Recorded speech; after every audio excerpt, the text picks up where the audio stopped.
ბიზნეს მედია საქართველო. წარმოგიდგენთ.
რიგი აქტიური და მზიანი პარასკევი ქალების ნარატივის ფორმატში აუცილებლად უნდა აღვნიშნოთ, რომ ვართ, რა თქმა უნდა, განსაკუთრებულ ლოკაციაზე, იმიტომ რომ პარასკევია, ვართ არაჩვეულებრივ განწყობაზე, იმიტომ რომ პარასკევია და არაჩვეულებრივ სტუმრებს ველოდებით საინტერესო დიალოგით. მცირე ანონსის შემდეგ გავიგებთ რა საინტერესო თემებზე და მნიშვნელოვან მოვლენებზე გავამახვილებთ ყურადღებას. ვნახოთ გადაცემის ანონსი და რამდენიმე წამში გიბრუნდებით.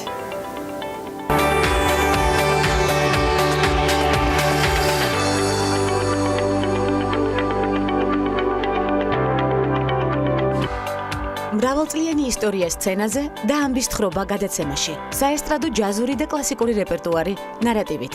მანანა თოდაძესთან ერთად. ტონინო გუერა, იტალო კალვინო და ჯანი როდარი მისი ინსპირაციის წყარო. უმბერტო ეკოს წიგნების თარგმანი და საინტერესო პროფესიული გზა ხათუნა ცხადაძესთან ერთად. პარასკევის გადაცემაში. ეს ქალების ნარატივია. გვანცა ლახიძესთან ერთად.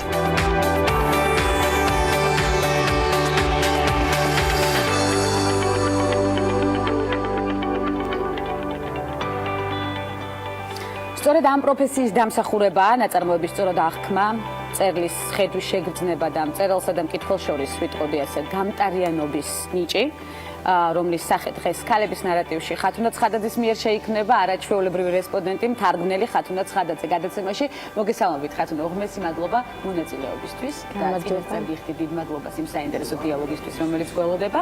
ხათრული თარგმანის განხილვის პროფესიული არჩევანი აქედან უნდა დავიწყო. პირველადი იყო და დღესაც სწორედ ამ მიმართულებით აგრძელებთ მოღვაწეობას.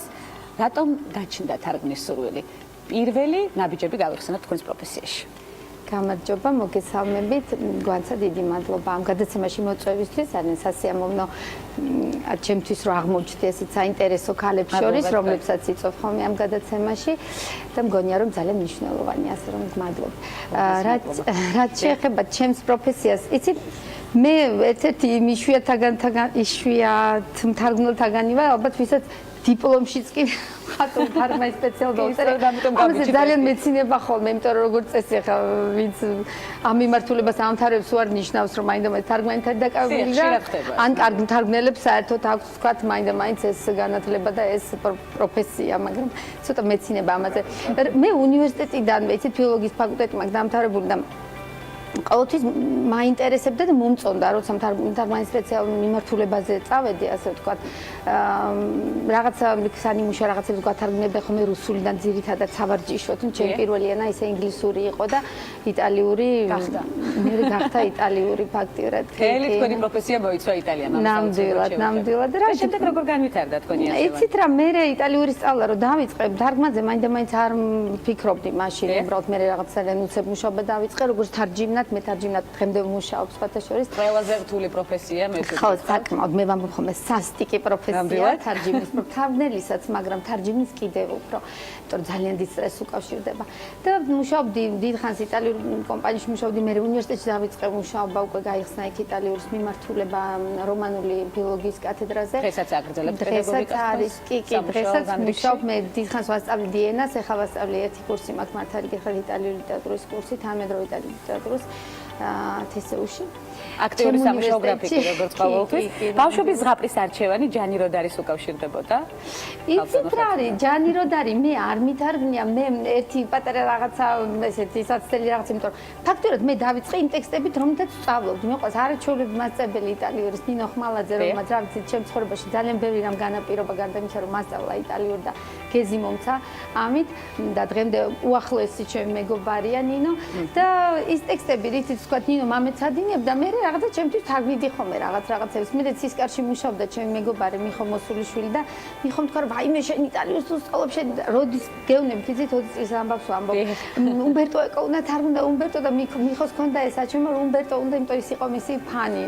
დავიდანვე ინსპირაცია აქედან გაჩნდა თურმე და ძალიან გრძელი და ხანგრძლივი ისტორია რომელსაც აუცილებლად მოვიცავთ. იტალიის მიმართ განსაკუთრებული სიყვარული შეიგრძნობა თქვენს ნებისმიერ შემოქმედებით მიმართულებაში, ამასაც სხვა ნიშა უნდა მივცეთ დღევანდელ დიალოგში. იტალიის რომელ ქალაქში სტუმრობისას ჩნდება უფრო მეტი ინსპირაცია თქვენ შემთხვევაში? აი მე რა ვიცი, იტალია არის ჩემი სახლი. ვერ გეტყვით რომელ ქალაქში. მე ისეთი დამოკიდებულება მაქვს რომთანაც. ეხლა დიდი ხანს ვიყავი თითქმის 1 წელი ვენეციაში. ძალიან მიყვარს ბოლონია და ძალიან ხშირად დავდივარ, მეგობარი მყავს. ფერარაში მყავს უამრავი მეგობარი. საერთოდ რა ვიცი, თითქმის არ არის ადგილი, სადაც მეორე სამშობლოა. კი, ნამდვილად არის. აი კულტურულად ნამდვილად არის და თან იცით რა სახლი იქ არის, სადაც ხალხია, ხო, სადაც შენიანები არიან, ეს არის ყველაზე მნიშვნელოვანი და მე იქ ისეთი მეგობრები მყავს, რომ აი რა ვიცი, როგორც საქართველოში მყავს ფაქტობრივად ესეთივე მეგობრები იქ და მართლა იქ რომ მივდივარ მე არანაირად და არ ფიქრობ რომ სადღაც საზღვარგარეთ მივდივარ. ეს არის კაცუნა ფილმის სცენარს რომელი რეჟისორისთვის თარგმნით მაგალითად? ფედერიკო ფელინი აქვს ფანტაზია და ბაროკო მისი მიმართულება თუ თქვა კინო ვისკონტი უფრო სიღრმისეული გრძნობები. იცით რა, მე დიდი კინომცოდნე არა ვარ. ვისკონტის ესთეტიკა შეუძლებელია, რომ ამას არ უნდა იტალიის სიყვარული, შეუძლებელია, რომ ადამიანს არ თუმცა იტალიის შეყვარებული ადამიანი განსაკუთრებით აღიქვამს მის ხაზს, ხო? რა თქმა უნდა, ალბათ, ხო, ალბათ, მაგრამ ეს ისეთი ესთეტიკაა, რომ წარმოუდგენელია ვინმეზე არ მოახდინოს, ასე ვთქვათ, ზეგავლენა არის, კონიოზე შტაბეჭდილება არ მოახდინოს. მე ფელინი რა, ალბათ უფრო მიყვარს, მასალი კითხა, მიყვარს. ზოგადად არჩევანი მაინტერესებდა, აი ამ ჟანრებრივად სხვადასხვა. თუმცა ხა ძალიან შესაძლებელია ვისკონტი. კი ბატონო, აქ ზეფირელი შეგვიძლია გავიხსენოთ ლეონეც და კიდევ მრავალი ჩამონათვალი დიდია. არ გვეკარგება ტექსტის მთლიანობის შეგრძნება, ეს არის მთავარი. სიღრმისეულად ვსწავლობთ ავტორის გრძნობას, სწორედ ამ გამტარიანობას გულისხმობთ დიალოგის საწყისში. როგორ ხდებით საუკეთესო გამტარი ავტორის თვალით იხედებით თუ როგორ აწვდით მკითხველს სწორედ აი ამ ზუსტ მონაცემებს, რომელიც არის პირველად ვერსიაში. იცით რა ვიცი ხო, რამდენად კარგად სამუშაო პროცესით ვინტერესდებით. ამას აფასებს ხადია მკითხველი, ამას საკუთარ თავზე ვერ ვიტყვი რა. უამრავი შემფასებელი ყავთ უკვე და მოგებული შესაბამისად ამავე ვსაუბრობთ ამას. დიდი მადლობა. მე რა ვიცი, ტექსტზე მუშაობ, ჯერთი მნიშვნელოვანია რომ გიყვარდეს, მოგწონდეს ის ტექსტი. ჩემთვის ტანჯვაა ტექსტზე მუშაობა, რომელიც მე არ მომწონს მართალი გითხრათ, ძართული ალბათ ყველასთვის უნდა მოგწონდეს. მე ეხა ის რომ როგორ ახერხებ, მე მიყვარს წერა, მე მიყვარს ენაზე მუშაობა, ამაზე აი როგორ რა ვთქვა, რა სიტყვა ვიხმარო, რაღაცა ჟარგონი არ მინდა ეხა რაღაც განსაკუთრებული ნიშე გვინდა მივანიჭო. აი მიყვარს ეს ამბავი და სიამოვნებს წვალება იქ რაღაცა. არავინ არ იფიქროს რომ ესეთი კარგი ნათარგმნი ტექსტი, თუმცა ესეთი ორიგინალი ტექსტის წერილი დაწერილი მე ამჯერზე ჩამოიღვარა და რაღაცა ერთი ხელის მოსმით დაიწერა და ესეთი რამე თარგმანში ესეთი რამე არ ხდება. ყველა ჩემი თარგმანი არის ძალიან ნამუშევარი და პირველი შავი ვარიანტი რო ნახო და მე ბოლო რო ნახო და თუნდაც ის შუალედური ვარიანტები ერთმანეთისგან ძალიან განსხვავდება. მე ძალიან დიდხანს მუშაობ, არ მიყვარს, იმიტომაც არის ხოლმე სულ რა პერიოდს მოიცავს ხათუნა? უიმე არ ვიცი, ალბათ არასდროს არ ჩავაბარებდი ტექსტ გამოცემლობას იქიდან რომ არ იყოს მე ეს რა ქვია ჩხუბი და ყვირილი და მუქარა და დავიდარაბა. მაქსიმალურად ხანგრძლივი პროცესი. კი, იმიტომ რომ რაც უფრო დიდხანს დებ ამას და მე უბრუნდები და ახალი ნათარგმნი ტექსტის ჩაბარება მე არ შემიძლია მაგალითად. ის უნდა გაჩერდეს, მე ვამბობ უკვე დამუშავებული, შენ რო უკვე დაამუშავე ის კი არა რაღაც შავი ვარიანტი პირველი რო თავი არა უკვე დამუშავებულიც უხდება იმას კი არა და ჭირდება უნდა გაჩერდეს ცოტა მე გაციებას ვუძახი კარგად უნდა გაცივდეს და მე უბრუნდე ის სულ სხვანაირად წერ მე ანუ მე როგორ მუშაობთ იცით გვანცა თარგმნი ძალიან სწრაფად ძალიან სწრაფად თარგმნი აი პირველად და თარგმნი ფაქტიურად რა ვიცი ესე პირდაპირ როგორც მოდი ხა ქართული სინტაქსი სულ სხვა არის ხო იტალიურად ნებისმიერი ევროპული ენის სინტაქსიდან ფაქტიურად ტრიალდება ფრაზა გარდა იმისა რომ რაღაცა ფორმებს ქართული ვერ იტანს იქ რაღაცა პასიურ ფორმებს რასაც უძახი ხარაც ძალიან დაამკვიდრე ჟურნალისტებმა მაგრამ ქართული ამას ვერ იტანს და ბევრი რაღაცა კიდე იქ უნდა გაიფილტროს ანუ არ უნდა რაც უფრო გამოუცდელია ხელი და გაუწაფავია მთარგმნელის ხელი უფრო მიყვება სინტაქსს მე პირდაპირ ვატყობ ხოლმე მაგალითად აი ყველაზე მეტად არის აი სინტაქსზე მიჯაჭვულობას უძახი მე ამ ამბავს როცა თარგმანი არ არის ქართული. აი თითქოს ყველაფერი სწორია და რაღაცა, მაგრამ რომ ამბობი ხოლმე, მე ეს არ არის, კაი ქართული, ეს არის. თავარი პრობლემა ეს არის ხოლმე. აი ამ სინტაქსს რომ გამოეგლიჯო და გამოეხსნა და ყველაფერი ის რაც არის ზედმეტი და რაც არის ქართულისთვის არაბუნებრივი დაფერთხო, ხო? აუცილებელია რომ დისტანცირება მოხდეს, სუფთად დროში მოხდეს დისტანცირება. ამიტომ დეტალურად და სიგრძისეულად აგვიხსენით, ჩიდა სამზარეულო დარწმუნებული ვარ მოჯაჭვულნი ტელეეკრანებთან არაჩვეულებრივი დიალოგი არ გამოდის, ხო, იმიტომ რომ არ გამოვა კარგი ტექსტი, სწრაფად ნათარგმნი, ესე უცებ ესე გვახარებს პროფესიონალი საინტერესო რჩევები, პრაღის სასაფლაოს თარგმანის რჩევას უნდა აუცილებლად შევეხო, თავად უმბერტო ეკოსგან რჩევა, როდის მოხდა თქვენი შეხვედრა გავიხსენოთ ეს და როგორ განვითარდა უკვე საქმიანი ურთიერთობა. მაგალითად საბას პრემია თუ იცის ამის შესახებ, რომელიც მოგენიჭათ სულ ახლახანს გამორჩეული მწერლისგან, მაინტერესებს თანამედროვეობის გამორჩეული მწერლისგან, კვლავ თუ გრძელდება რჩევები და კომუნიკაცია საქმიანი.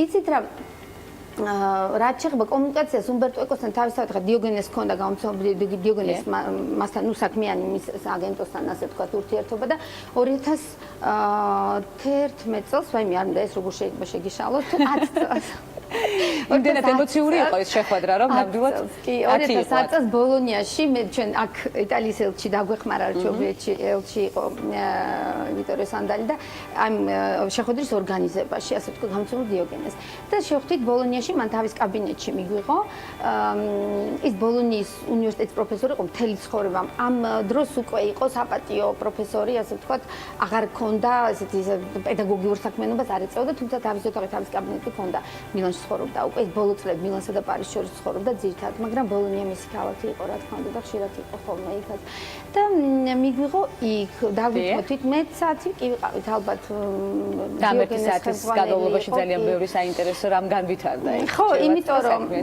კი საერთოდ ეკო ცნობილი იყო როგორც ავტორი რომელიც ძალიან აქტიურად თანამშრომლობდა თავის თარგმნელებთან მე თვითონ იყო ამ გამოცდილებიდან იცი მან დაიწყო თარგმნით ამას ძლევა ბერძენიშმა თქვა ძალიან კარგი რამ და ძალიან ისე აღნიშნოთ ქალების ნარატივში აუცილებლად ხო თქვა რომ არ არსებობსო განათლებული ადამიანი რომელსაც რაღაცა არ შემოთარგმნია ცხოვრებაშიო და ანუ ბუნებრივია მე მგონი ადამიანი როცა კითხულობს და ენები იცის და რაღაცა ეს სურვილი თან წერაც თუ გიყვარს და რაღაცა ძალიან ესეთია ბუნებრივი და ეკო იყო ამ გამოცდილებიდან მოდიოდა მისი პირველი გამოცდილებები სწორედ იყო წერის გამოცდილებას გულისხმობ თარგმნა და მე უკვე ნუ სამეცნიერო საქმიანობა და მე გადაერთო პროზაზე ხო და მისთვის ეს იყო ძალიან მნიშვნელოვანი გარდა იმისა რომ ეს იყო თარგმანის თეორეტიკოსიც და ანუ სუფთად მეცნიერულ თვალსაზრისით აკვირდებოდა იგივე თავის თარგმანებს თავის მთარგმნელების მუშაობას და ამაზე არაჩვეულებრივი ნაწერები აქვს მე ანალიზი საკუთარი თარგმანების და იმენებში განსაკუთრებით რომლებიც მან იცოდა ფრანგული გერმანული ინგლისური ესპანური და ნებისმიერ ფრაზაში თქვენი საქმის სიყვარული ხალხო ერთი სიამოვნებაა თქვენი დიალოგის მოსმენა დიდი მადლობა და ამიტომ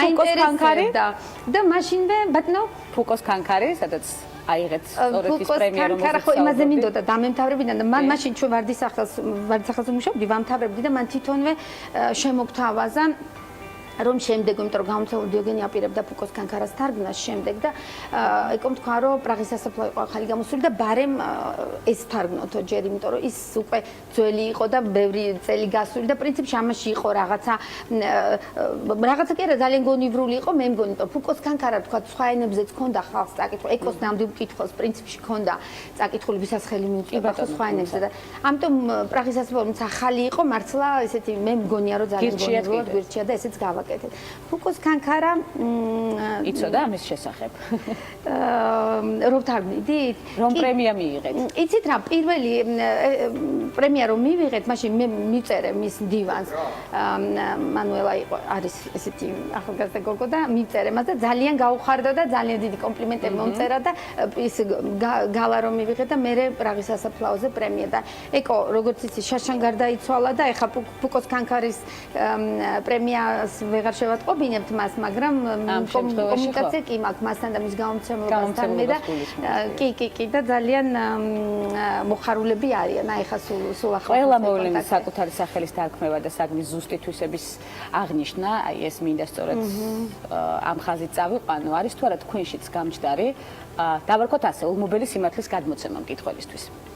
რა ვიცი, რას გულისხმობთ ანუ რაც ტექსტში არის ვთქვათ ზუსტი თქვათ თუ ეს არის რაღაცა როგორ ვთქვა უცენზურო სიტყვები ესეთ რაღაცას გულისხმობთ თუ სწორად გავიგეთ თუ აი ზუსტად გადმოცემა მე ვცდილობ ცხადია გადმოვცე ზუსტად იქ რაც არის ის უნდა გადმოიცეს მე სხვა სიტყვა შემოქმედებას რო ამბობენ ხოლმე ცოტა რაღაცა ის მიჩნდება ხოლმე რომ ეს ხა მაინც თარგმნელის საქმე შემოქმედებითია რა თქმა უნდა მაგრამ როგორც შემოქმედება ცოტა ხმამაღლა ნათქვამი სიტყვა მეჩვენება ხო და შემოქმედი არის ის ვინც დაწერა ამიტომ მე ვცდილობ რა თქმა უნდა ჩემი უნარებითა და ცოდნითა და პასუხისგებლობით რაც მყოფნის ყოველ შემთხვევაში გადმოვცე ის რაც ეკოს წიგნი აქვს დაწერილი არაჩვეულებრივი წიგნი თეორიული ნაშრომია თარგმანის ხელოვნებაზე და ესე ქვია თქვა თითქმის იგივე და ზუსტად ამას ამბობს ის რომ შეუძლებელია თქვა ზუსტად იგივე მაგრამ ეს არის შენი ოსტატობა შენი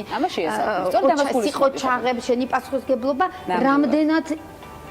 რამდენად იგივე სიტყვი და ის თითქმის ყოველთვის არის იქ ის ამას არის სწორედ ის ბეწვის ხიდი რომელიც უნდა გადავლახო ძალიან თო მე ვამბობ ხოლმე ესეთ რამეს თავარი არის რომ აზრი არ თქვა სხვა ანუ არ თქვა სხვა რამე რაც თქვა ადამიანმა ეს წარმოუდგენელი ამბავია ხო ის რასაც გულისხმობდა შენის უნდა თქვა და ძალიან რთულია ხოლმე ხანდახან ამის გაკეთებაც იმიტომ რომ თარგმნელისთვისაც ძალიან რთულია ხანდახან რაღაცა პასაჟის გაგება ბოლომდე ჩაწვდომ ამას ძალიან დიდი მუშაობა და პასუხისმგებლობა ჭირდება თუნდაც გაგებაზე მე უკვე შენ ენაზე დაწერე ეს კიდე ცალკე პრობლემაა და როგორ გამოგდის ახლა ეს ამბავი იცით რა არის უნდა დაწერო ტექსტი თავიდან ქართულად. ესე არ აი მე ახალგაზრდა მთარგმნელებსაც ვურჩევდი ზოგადად ყველას ალბათ ეხლა ჩემზე ძალიან გამოცდილი მთარგმნელებიც არიან საქართველოში უამრავი და არაჩვეულებრივი ასე რომ ისინი დამეთანხმებიან იმედია შენ ვერ მიყვები დედანს ესე ანუ ტექსტი თავარი აზრი სტილი რაღაცა აი ეს გადმოიტანო ცხადია ხა სტილი უნდა შეცვალო რაც შესაძლებელია შეინარჩუნო მაგრამ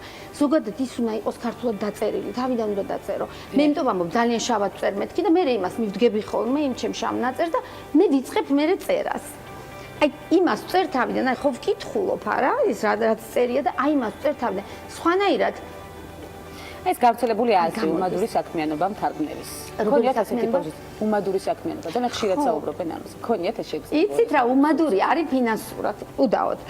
ფინანსურად, ამიტომ პრემია ძალიან კარგია ხოლმე ესეთ დროს. იმიტომ რომ რაღაცა ხო, ფინანსურადაც გახარებთ, გარდა იმისა რომ ისეც გახარებთ, აღიარება, რაღაცა ეს არის ხო გიხარია, რა თქმა უნდა, ხარ ან ჯერა ვინმე თვითონ რომ არ უხარია. ყველას გიხარია ეს რამეები და ფინანსურადაც ხარია ძალიან მნიშვნელოვანია და მადლობელი ვარ მათი ვინც ესეთ პრემიებს ასე თქვა აფინანსებს და ქმნის.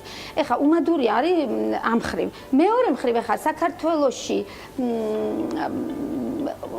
ისეთიც არის, იცით როგორ ვთქვა, ისეთ ენებში, როგორც ქართული, ძალიან განსხვავებულია, ხო ვთქვა, იგივე ევროპული ენებისაგან. თარგმნელს მეტი ხილვადობაც აქვს, ხილვადობაც არ მიყვარს ეს სიტყვა, სხვანაირად როგორ ვთქვა ხოლმე, ავთი, უფრო ჩანან მოდი ესე ვთქვა, თარგმნელები ერთი ამ კუთხით, იმიტომ რომ იმდენად განსხვავებული ენაა და იმდენად იშვიათია ხოლმე, ნუ ყოველდღეში ცოტაა ძალიან კარგი თარგმანი, ძალიან კარგი თარგმანი, რომ თუ მართლა კარგია თარგმანი, რაღაცა უფრო ჩანხარ. ეხლა მაგალითად იტალიელი მთარგმნელები, რომლებიც ფრანგულიდან თარგმნიან, ხო? ისინი ნაკლებად, ასე ვთქვათ, ჩანან. ნაკლებად არის რამდენიმე მთარგმნელი, ვიც ეხლა ვთქვათ მე იტალიელი, რომლებიც ვთქვათ ინგლისურიდან თარგმნიან და მათი ცნობადობა, ხილვადობა თუ რაღაცა კიდე ამ ფორმებში ხმარობ, რომლებიც არ მიყვარს, არის ხოლმე განპირობებული თარგმანის გარდა რას აკეთებენ იმ საქმიანობებს, ზოგი თქვა თეორიულ საქმიანობას ეწევა, ზოგი პედაგოგიურ და ასე შემდეგ. ანუ თარგმანი მათი მხელა სახელს ნაკლებად აძლევს, იმიტომ რომ მაინც ითვლება რომ მსგავსი ენებია და თან როგორ არის იცით იქ ხა არც დგას საკითხი თუ ადამიანს ანდობენ უმბერტო ეკოს თარგმნას და ან ვიღაცა ესეთი ავტორი იქ იგულისხმება რომ ის ძალიან კარგია ანუ დაშვებაა თავიდანვე ესეთი წარმოდგენა სხვანაირად იყოს და ჩვენთან ესეთი მოვლენა ხდება ხოლმე რომ აი მე ძალიან კარგი თარგმანია და იმიტომ რომ პრინციპში ძალიან ბევრი საშუალო და გლახათარმანებიც არის. ამიტომ ხო უმადური არის ფინანსურად, მაგრამ რაღაც თვალსაზრისით პრინციპში ჩანხარ კიდევაც და ვერ ვიტყვი ახლა მთლად რა ეს ძალიან დაჩაგრულები ვარ სხვა მხრივ. არავითარ შემთხვევაში. ხო. თქვენ ნამდვილად ვერ ვიტყვით ამას. თანამედროვე მწერლობის ბუმი და დიდი არჩევანი, ვინ იქნება თქვენი მომდევნო ინსპირაცია? მე ვიცი რომ ახლაც მუშაობთ.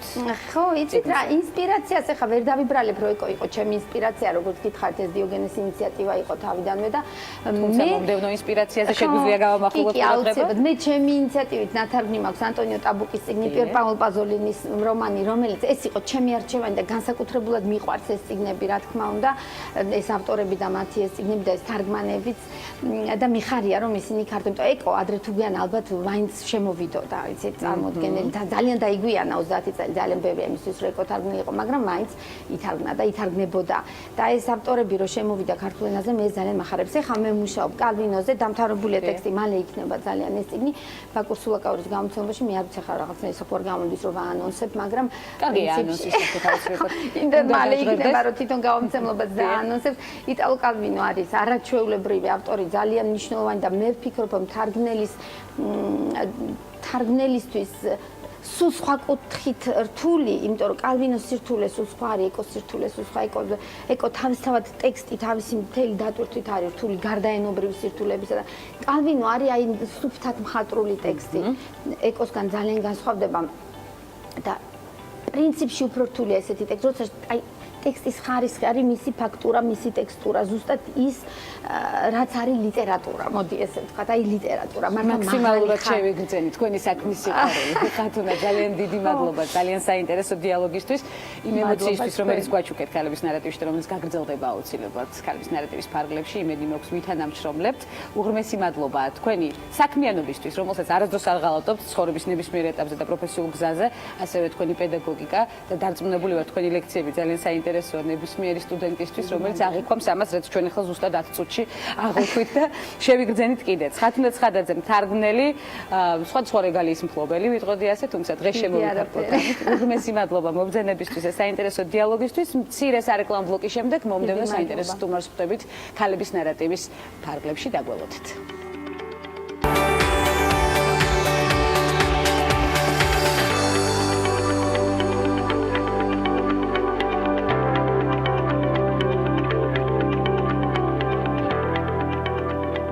მნიშვნელოვანი სტუმარი ქალების ნარატივის სერიალში საინტერესო დიალოგისთვის ვემზადებით 1973-77 წლებში მღეროდა სხვადასხვა ანსამბლებში 1977 წლიდან ვია ივერია გვახსენდება თავარ როლები ივერიის საუკეთესო დადგმებში ეს საუცილებლად უნდა აღნიშნოთ ეთნაირი წარმატებით ასრულებს როგორც საესტრადო ჯაზურ ისე კლასიკურ ნაწარმოებს ძალიან დიდი მადლობა მას მობრძანებისთვის მანანა თოდაძე სტუმრად ქალების ნარატივში უღრმესი მადლობა ქალბატონ მანანა იმისთვის რომ მონაწილეობას იღებთ გადაცემაში დიდი ხანია ვგეგმავს შორის თუმცა იმდენად საქმიანი და აქტიური გეგმები გაქვთ ყოველი დღის განმავლობაში არტის და ბიზნესის კოლაბორაცია დავარქვათ ასე რთულია რომ დრო გამონახოს დიდი მადლობა ამისთვის რომ აქ ხართ დღეს მრავალი წელი სცენაზე უამრავი პერიპეტია და ბარიერი ცხადი ამის გარეშე გამორიცხულია სხვადასხვა ქვეყანა და ძლიერი ქალის წარმატება ეს ხაზი მინდა გავხსნა ზუსტად მხოლოდ ხელოვნება მანანა თოდაძის პროფესიაში თუ ბიზნესიც რა როლი უჭირავს ამას საერთოდ ძირითადად მოგესალმებით პირველ რიგში ძვირფასო ტელემაყურებლებო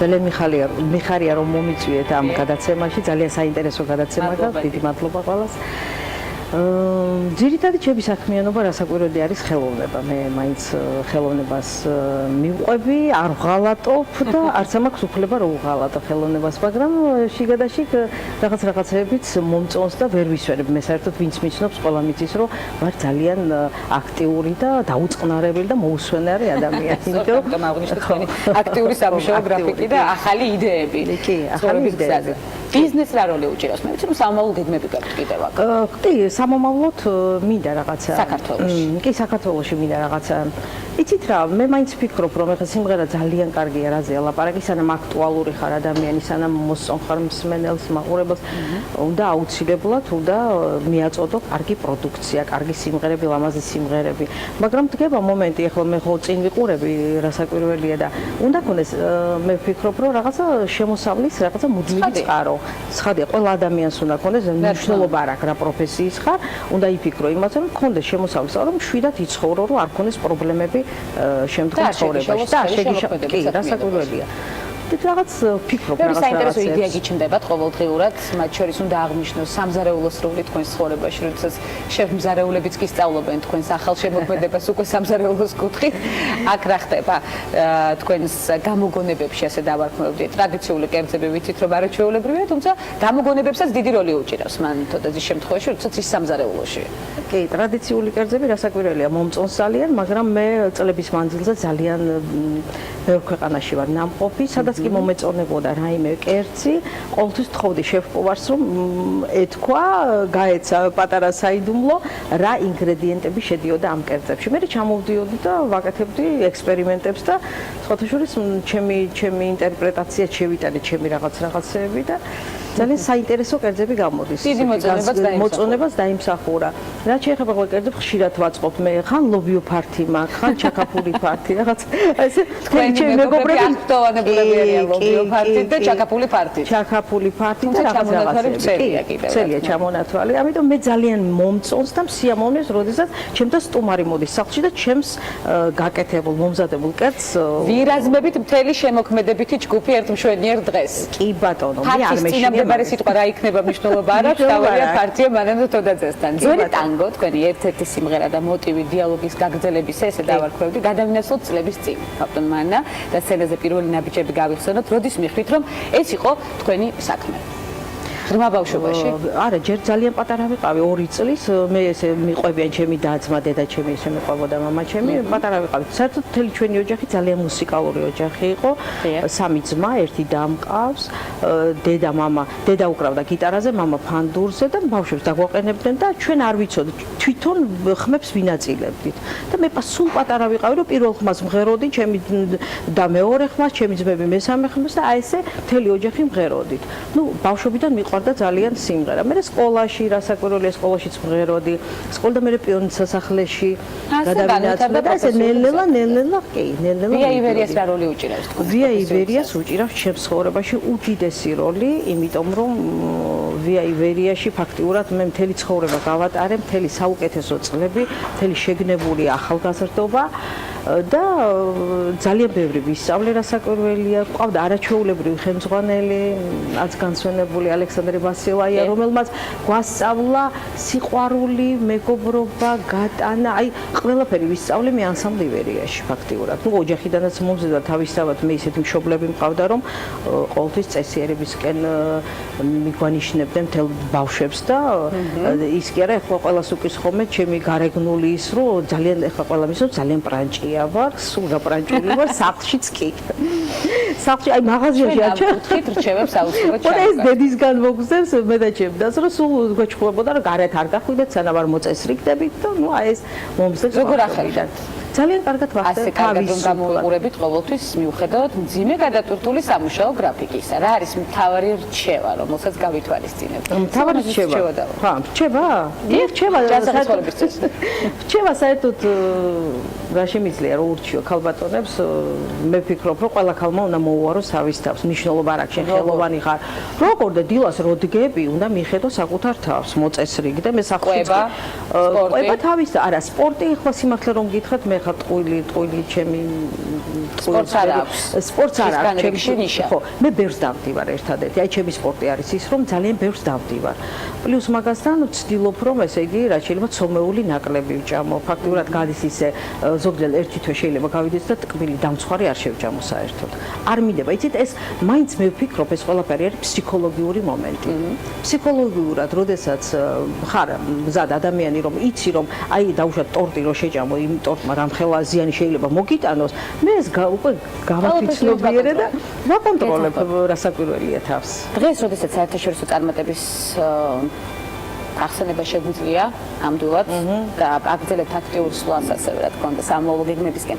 რას ვთქვით ყველაზე დიდ მიღწევად თქვენს პროფესიულ გზაზე ეს არის საინტერესო და ცხოვრებაშიც.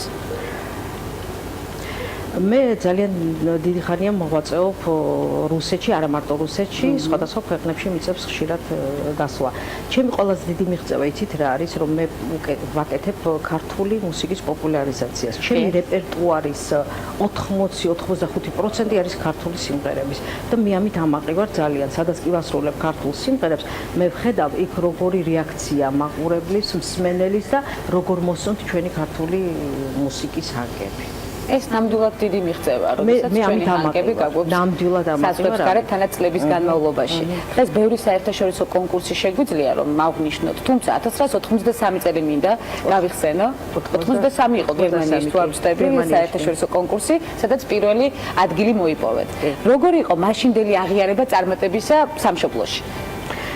ჯერ ესე იგი გერმანიაში კონკურსამდე იყო მოსკოვში ჩატარდებოდა კონკურსი მთელი აი ეს საბჭოთა ქვეყნების სხვადასხვა რესპუბლიკებიდან იყო და იქ მეორე ადგილი ავიღე.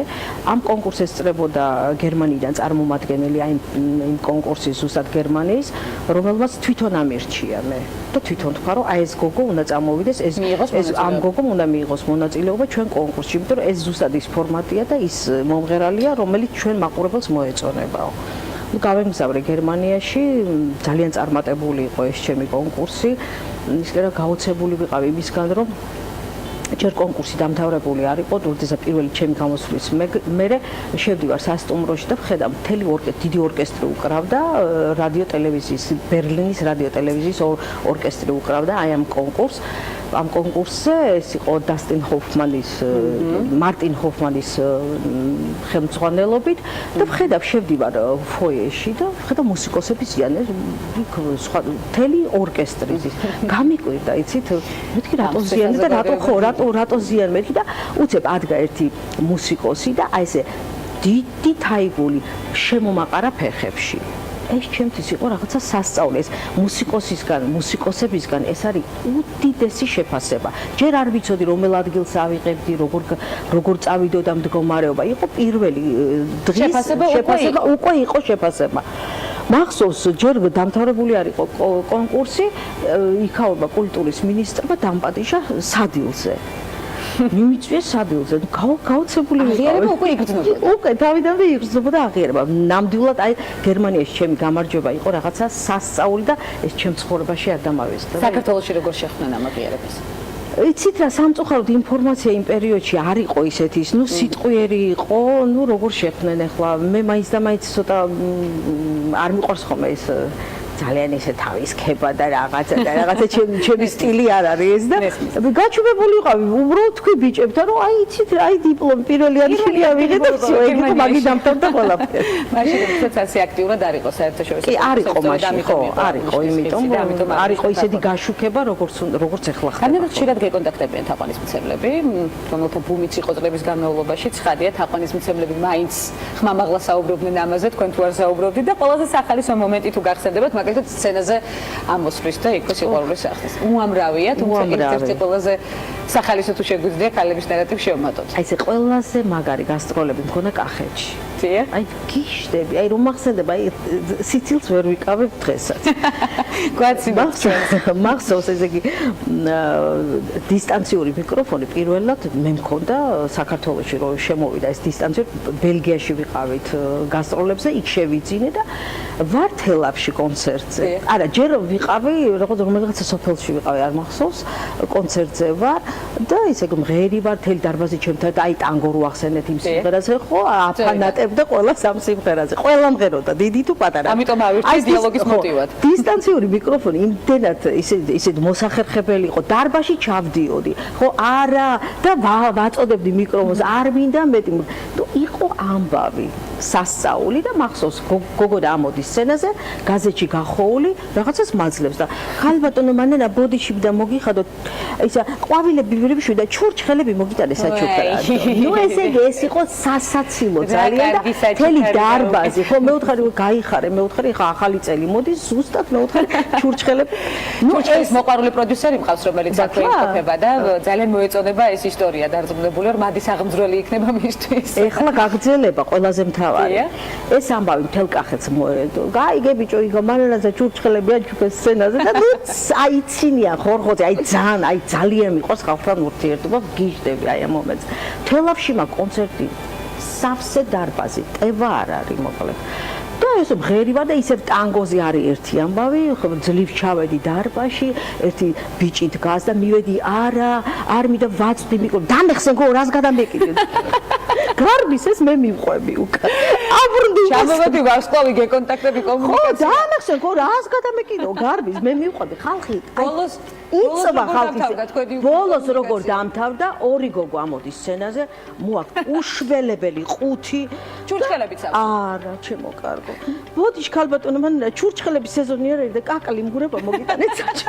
ერთი ხუთი კაკლის მურაბა. პროდუქტიული აღმოჩნდა კახეთის კონცერტი მე თუ მკითხე. აი ესეთი კურიოზი. დიდი სიამოვნებით ვიქნებოდი იქვე. და კიდევ შეგვიძლია გავიმეოროთ კონცერტები არა მხოლოდ კახეთში, არამედ სხვა მიმართულებით. რა არის სამომავლო ამ მიმართულებით ქალბატონო? ბიზნესი სამომავლო გეგმები ის არის რომ ეხლა გაზაფხულისთვის ვემზადები ძალიან დიდი კონცერტისთვის, რომელიც ჩატარდება ფილარმონიის დიდ საკონცერტო დარბაზში. ნუ ეხლა ყველაფერს არ მოვყვები, იმიტომ რომ მინდა იყოს რაღაცა ექსკლუზივი მაინც მაქვს უკვე ქალების ნარატივში ეს სხვათა შორის ექსკლუზივია. ნამდვილად. და ესე იგი, ნუ ვემზადები სერიოზულად ძალიან. როდის იქნება დაახლოებით გაზაფხულზე. ზუსტად ჯერ დრო არ არის, რომელსაც ჩვენ აუცილებლად მოვიკითხავთ შემდეგ, როცა უკვე შეიძლება რომ თქვა ვრცელი ანონსი, აუცილებლად გავაკეთოთ ანონსი ქალების ნარატივში, ძველი თან კონცერტს რა თქმა უნდა. უამრავი თაყვანისმცემელი დღეს, რომელიც ტელეეკრანებსაა მიჯაჭვული, განტვირთვას როდის ახერხებთ, ეს არის საინტერესო. როგორ ახერხებთ ენერგეტიკის გასუფთავებას, იმიტომ რომ ძალიან ბევრი თვალი გიყურებთ, ყოველთვის ყურადღების ცენტრში ხართ. რამდენად რთულია ეს ცხოვრების მანძილზე? ისე სიმართლე რომ გითხრათ, ნამდვილად რთულია ცნობილი ადამიანის ცხოვრება, რომ ყოველთვის უნდა იყოს ფორმაში, ყოველთვის უნდა იყოს ცოტა გააკონტროლო საკუთარი ქმედებები, თავი, ლაპარაკი, სიტყვა. ჩემთვის სიტყვას აქვს უდიდესი ძალა და უდიდესი ფასი. მე ყოველთვის უყვირდები ყოველ სიტყვას, რომ მე არ მინდა ჩემს გარშემო ვინც არის რომელიმე ადამიანს ჩემი ერთი სიტყვით მაინც ზიანი მივახდინო. სიტყვას ძალიან დიდი ძალა აქვს კეთახლა. დიდი ძალა აქვს და მე ძალიან ვაფასებ სიტყვას საერთოდ. კი, რთულია, მაგრამ მე არ მიჭირს ურთიერთობა, იმიტომ რომ მე ძალიან მიყვარს ხალხთან ურთიერთობა. იგივე ძალიან მიყვარს ჩემ უბანში რომ გამოვალ და ყველა მაღაზიაში რომ მიცნობ და აი მე ჩვენი მანჩო მოვიდა და რაღაცა. აი ძალიან ესეთი უშუალობა მიყვარს მე და არ მიყვარს ეს ქალბატონს რომ ეძახიან და მაგაზე ვიდები. ამიგრძალა ქალბატონის დაძახება, თუმცა მაინც გამეპარა რამდენიმეჯერ სიტყვა. მე სულ ვამბობ, როდესაც სცენის გარეშე ვარ, სცენაზე როცა ვდგავარ, მე იქ რასაკვირველია, ვარ ხელოვანი ადამიანი და მაღლა ვდგავარ ერთი საფეხურით მაღლა დგას სცენა ხომ აწეული ხო. მაგრამ სცენის იქით ცხოვრებაში მე მიყვარს უშუალობა და აი თავდაბოლობა და მიყვარს ეს გვავსებს ხო, აი ეს სხვა ნეიტრალებს, ეს არის განტვირთვის ერთ-ერთი მთავარი საგანი კომუნიკაციის ხელოვნება, როდესაც იცის ადამიანმა ძალიან მნიშვნელოვანია თქვენზე თამამად შეიძლება ითქვას ეს უღრმესი მადლობა იმ პროფესიული გზისა, რომელსაც ეწევით და რომლის საომავლო გეგმებსაც აუცილებლად განვიხილავთ კვლავ გადაცემაში. დიდი მადლობა იმ დადებითი აურისთვის და საინტერესო დიალოგისთვის, რომელიც ქალების ნარატივში გვაჩუქეთ. მანანა თოდაძე, მომღერალი, ვარსკვლავი, საერთაშორისო წარმატების აღიარებისა, ასე ვიტყოდი, სტუმრობდა გადაცემას ქალების ნარატივი. ჩვენ ხვდებით ერთმანეთს უკვე ორშაბათს, ზუსტად 11 საათზე ტელე პირველის პირდაპირ ეთერში სასიამოვნო და საინტერესო შაბათ-კვირას გისურვებთ.